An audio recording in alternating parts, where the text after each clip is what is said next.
Trasladaron el arca de Dios y la colocaron dentro de la carpa especial que David le había preparado. Le presentaron a Dios ofrendas quemadas y ofrendas de paz. Cuando terminó de ofrecer los sacrificios, David bendijo al pueblo en el nombre del Señor. Después repartió a cada hombre y mujer en todo Israel una hogaza de pan, un pastel de dátiles y un pastel de pasas de uva. David designó a los siguientes levitas para dirigir al pueblo en adoración ante el arca del Señor, para invocar sus bendiciones, para dar gracias y para alabar al Señor Dios de Israel. Asaf, el líder de este grupo, tocaba los címbalos. El segundo era Zacarías, seguido por Jehiel, Semiramot, Jehiel, Matatías, Eliab, Benaía, Obed-edom y Jehiel. Ellos tocaban las arpas y las liras. Los sacerdotes Benaía y Jaasiel tocaban las trompetas continuamente ante el arca del pacto de Dios. Ese día David le dio a Asaf y a sus compañeros levitas esta canción de agradecimiento al Señor. Den gracias al Señor y proclamen su grandeza, que todo el mundo sepa lo que Él ha hecho. Canten a Él, sí, cántenle alabanzas. Cuéntenle a todo el mundo acerca de sus obras maravillosas. Regocíjense por su santo nombre. Alégrense ustedes los que adoran al Señor. Busquen al Señor y su fuerza. Búsquenlo continuamente. Recuerden las maravillas y los milagros que ha realizado y las resoluciones que ha dictado. Ustedes, hijos de su siervo Israel, descendientes de Jacob, los elegidos de Dios. Él es el Señor nuestro Dios. Su justicia se ve por toda la tierra. Recuerden su pacto para siempre, el compromiso que adquirió con 1000 generaciones. Es el pacto que hizo con Abraham y el juramento que le hizo a Isaac. Se lo confirmó a Jacob como un decreto y al pueblo de Israel como un pacto eterno. Te daré la tierra de Canaán como tu preciada posesión. Eso lo dijo cuando eran pocos, un pequeño grupo de extranjeros en Canaán. Anduvieron de nación en nación, de un reino a otro. Sin embargo, él no permitió que nadie los oprimiera. A favor de ellos les advirtió a los reyes: no toquen a mi pueblo elegido, ni hagan daño a mis profetas. Que toda la tierra cante al Señor. Cada día anuncien las buenas noticias de que Él salva. Publiquen sus gloriosas obras entre las naciones. Cuéntenles a todos las cosas asombrosas que Él hace. Grande es el Señor, es el más digno de alabanza. A Él hay que temer por sobre todos los dioses. Los dioses de las otras naciones no son más que ídolos, pero el Señor hizo los cielos. Honor y majestad lo rodean, fuerza y gozo llenan su morada. Oh naciones del mundo, reconozcan al Señor, reconozcan que el Señor es fuerte y glorioso. Denle al Señor la gloria que merece. Lleven ofrendas y entren en su presencia. Adoren al Señor en todo su santo esplendor. Que toda la tierra tiemble delante de Él.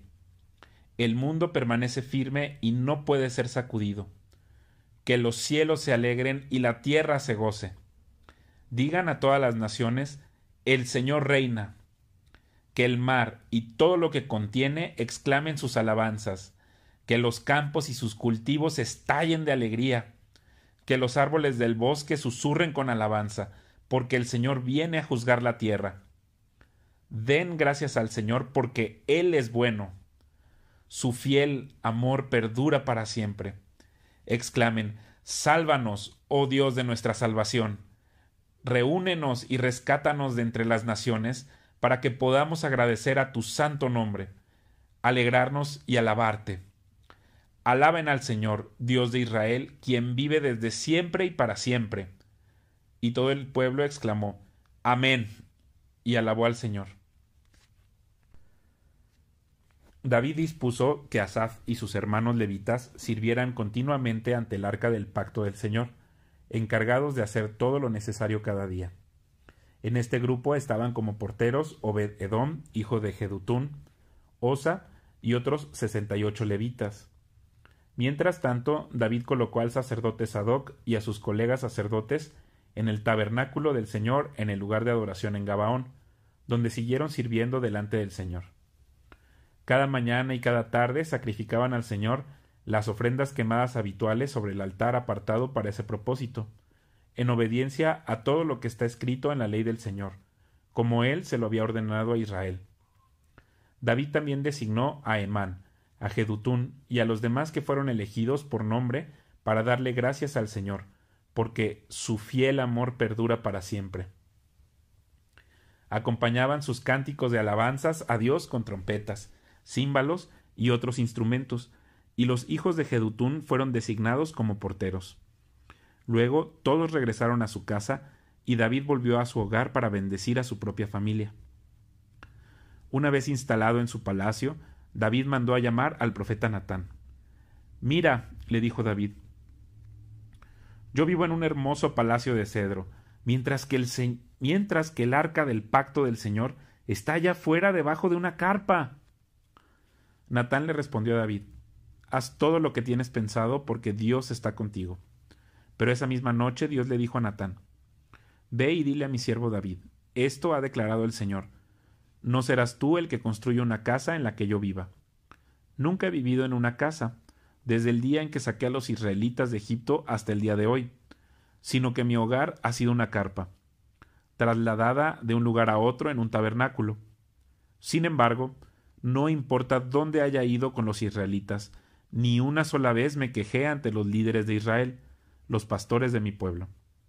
Nunca les pregunté, ¿por qué no me han construido una hermosa casa de cedro? Ahora ve y dile a mi siervo David, esto ha declarado el Señor de los ejércitos celestiales. Te saqué de cuidar ovejas en los pastos, y te elegí para que fueras el líder de mi pueblo Israel. He estado contigo donde quiera que has ido, y destruí a todos tus enemigos frente a tus propios ojos. Ahora haré que tu nombre sea tan famoso como el de los grandes que han vivido en la tierra. Le daré una patria a mi pueblo Israel y lo estableceré en un lugar seguro donde nunca será molestado. Las naciones malvadas no lo oprimirán como lo hicieron en el pasado, cuando designé jueces para que gobernaran a mi pueblo Israel, y derrotaré a todos tus enemigos. Además, yo declaro que el Señor construirá una casa para ti, una dinastía de reyes, pues cuando mueras y te reúnas con tus antepasados, levantaré a uno de tus descendientes, a uno de tus hijos, y fortaleceré su reino. Él es quien edificará una casa, un templo para mí, y afirmaré su trono para siempre. Yo seré su padre y él será mi hijo. Nunca le retiraré mi favor, como lo retiré de quien reinó antes de ti.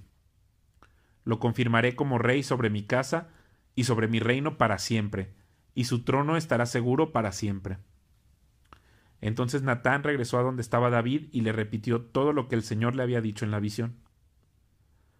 Entonces el rey David entró y se sentó delante del Señor y oró.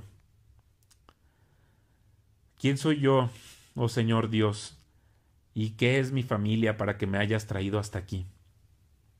Y ahora, oh Dios, sumado a todo lo demás, hablas de darle a tu siervo una dinastía duradera. Hablas como si yo fuera una persona muy importante, oh Señor Dios. ¿Qué más puedo decirte acerca de la forma en que me has honrado? Tú sabes cómo es realmente tu siervo.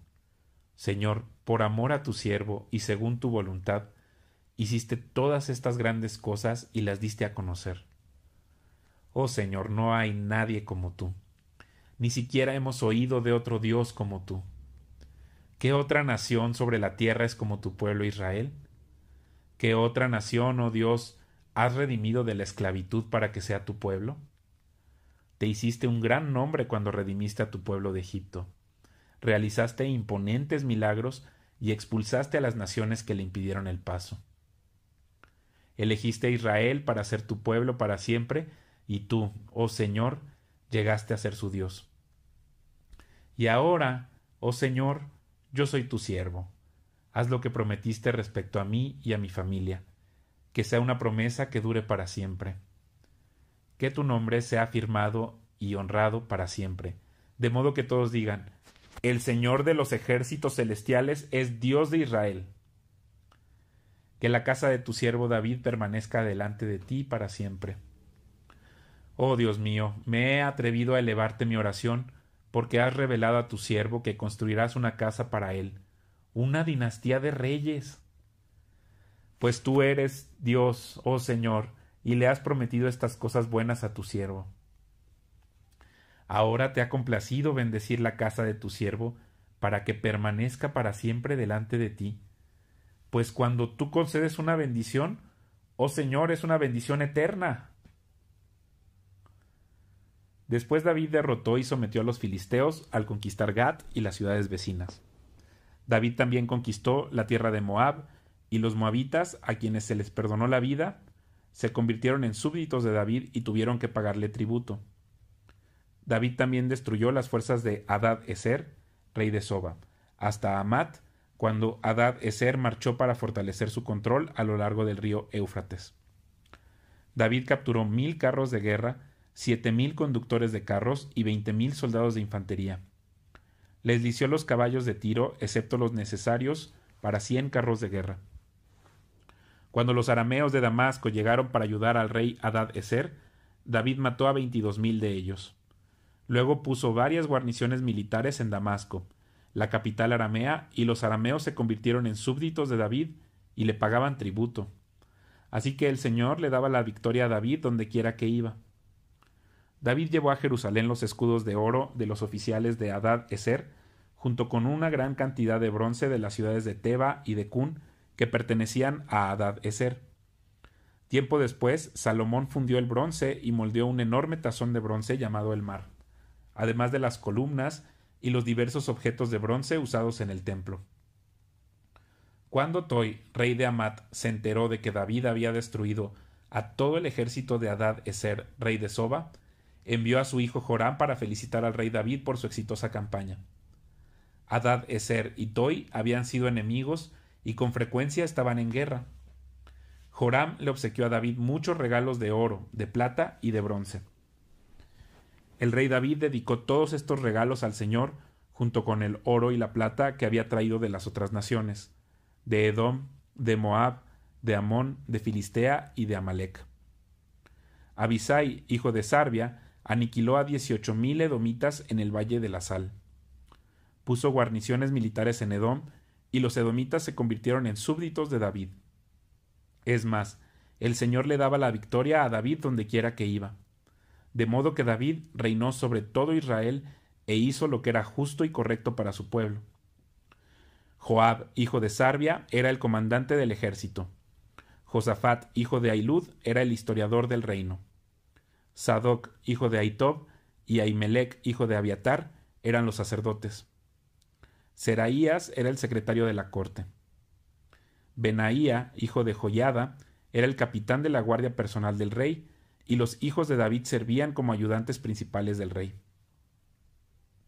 Después de un tiempo murió Naas, rey de los amonitas, y su hijo Hanún subió al trono. David dijo: Le mostraré lealtad a Hanún, porque su padre Naas siempre me fue leal. Entonces David envió mensajeros a Hanún para expresarle sus condolencias por la muerte de su padre. Pero cuando los embajadores de David llegaron a la tierra de Amón, los comandantes amonitas le dijeron a Hanún: ¿Realmente cree que estos hombres vienen para honrar a su padre? No, David los ha enviado a espiar la tierra para luego venir y conquistarla.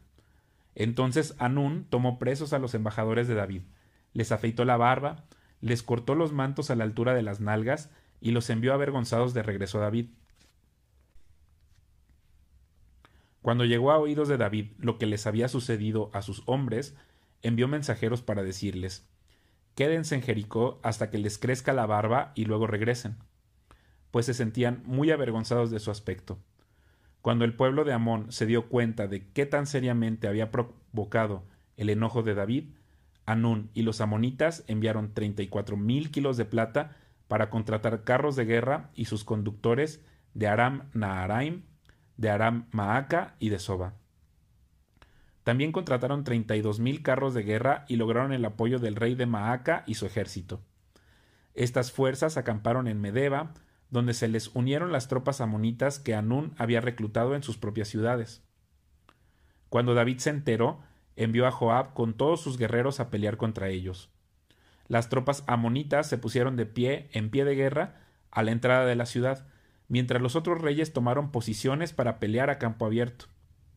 Cuando Joab vio que tendría que luchar tanto por el frente como por la retaguardia, eligió a algunas de las tropas selectas israelitas y las puso bajo su propio mando para luchar contra los arameos a campo abierto. Dejó al resto del ejército bajo el mando de su hermano Abisai, quien atacaría a los amonitas. Si los arameos son demasiado fuertes para mí, entonces ven en mi ayuda, le dijo Joab a su hermano. Si los amonitas son demasiado fuertes para ti, te ayudaré. Sé valiente. Luchemos con valor por nuestro pueblo y por las ciudades de nuestro Dios, y que se haga la voluntad del Señor. Cuando Joab y sus tropas atacaron, los arameos comenzaron a huir. Al ver que los arameos corrían, los amonitas también huyeron de Abisai y retrocedieron a la ciudad. Así que Joab regresó a Jerusalén. Al darse cuenta los arameos de que no podían contra Israel, enviaron mensajeros para pedir tropas adicionales arameas del otro lado del río Éufrates. Estas tropas estaban bajo el mando de Sobac, el comandante de las fuerzas de Hadad-Ezer. Cuando David oyó lo que sucedía, movilizó a todo Israel, cruzó el río Jordán y puso a sus hombres en formación de batalla. Luego entró en combate con los arameos y ellos lucharon contra él, pero nuevamente los arameos huyeron de los israelitas. Esta vez las fuerzas de David mataron a 7,000 conductores de carros de guerra y a 40,000 soldados de infantería, entre estos a Sobac, el comandante del ejército. Cuando los aliados de Hadad-Ezer vieron que Israel los había derrotado, se rindieron a David y se convirtieron en sus súbditos. Después de esto, los arameos nunca más quisieron ayudar a los amonitas.